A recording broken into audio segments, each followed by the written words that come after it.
Isang karangalan para sa amin na magbigay pugay kay Deo Jar Ito Balbuena, mas kilala bilang si Diwata, dahil sa kanyang dedikasyon at magandang ugali sa set ng FPJ's Letter Batang Quiapo. Bilang isang online personality na nagsimula lamang bilang isang cameo sa serye, si Diwata ay nagpakita ng kakaibang husay at kasipagan, na naging dahilan upang siya ay maging regular na miyembro ng cast.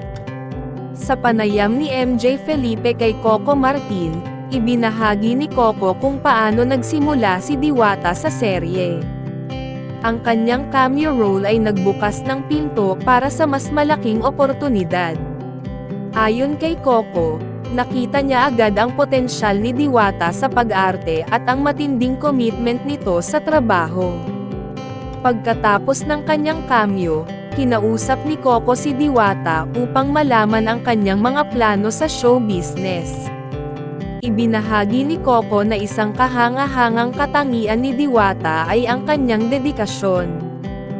Ayon kay Coco, may commitment yan, kami nagte-tapping ng MWF, Lunes, Miyerkules hanggang Biyernes. Sabi niya, kahit ano po wala pong ano, kumbaga yung dedication nandoon. Sa kabila ng kanyang abalang negosyo, patuloy pa rin ang pagiging seryoso ni Diwata sa kanyang mga obligasyon sa taping. Bukod sa acting potential, pinuri rin ni Coco ang work ethic ni Diwata. Ang gusto ko sa kanya, kasi dahil galing din sa baba, alam mo yung naiintindihan niya yung trabaho ng lahat. Hindi siya nagpapahintay, hindi siya sakit ng ulo. Nandun lang siya sa isang tabi, tahimik. Tapos nililibre pa nga kami, banibiro namin, ani Coco. Dagdag pa niya, ang bait niya. Nakakatuwa na ang sarap tulungan kasi nakikita mo yung tao na gusto niyang i-improve yung buhay niya. Yung sarili niya. Sa FPJ's Letter Batang Quiapo, ginagampanan ni Diwata ang papel ni Frida, isang matchmaker sa pagitan ni Tanggol, Coco Martin, at Bubbles, Ivana Alawi.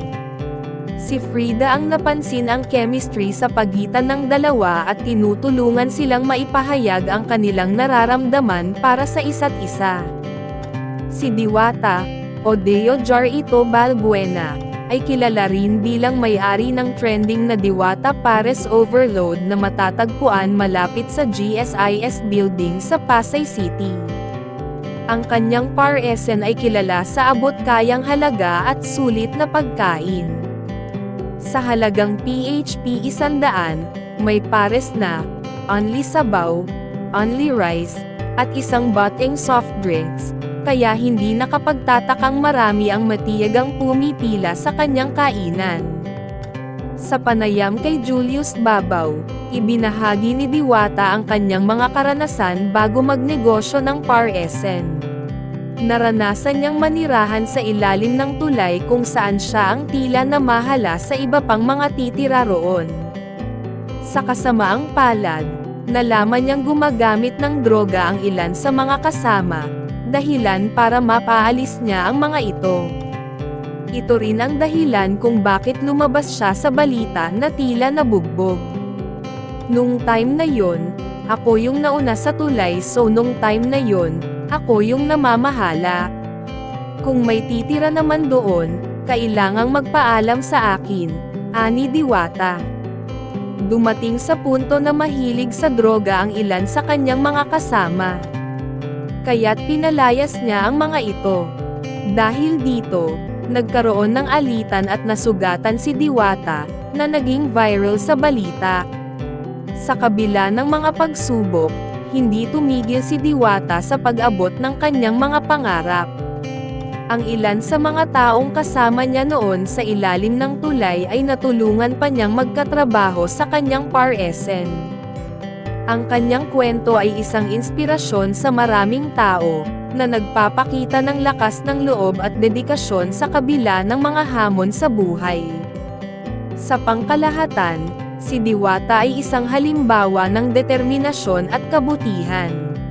Ang kanyang dedikasyon sa trabaho, mabuting pag-uugali, At ang kanyang kwento ng pagbangon mula sa mga pagsubok ay nagbibigay inspirasyon hindi lamang sa kanyang mga kasamahan sa FPJ's Letter Batang Quiapo, kundi pati na rin sa mga manunood at sa mga taong nakakakilala sa kanya. Tunay na isang diwata na nagbibigay liwanag at pag-asa sa marami.